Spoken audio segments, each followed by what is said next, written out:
Sit back and fasten your seatbelts.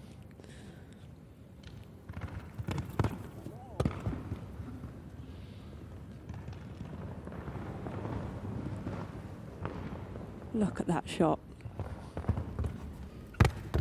5 strides. Easy. He was shortening up for it.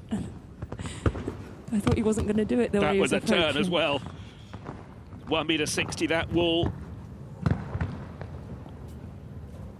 1.5 seconds up on the clock on Dennis Lynch's time. Look at that Look turn. at that. We saw some gymnastics in Lyon. What a horse.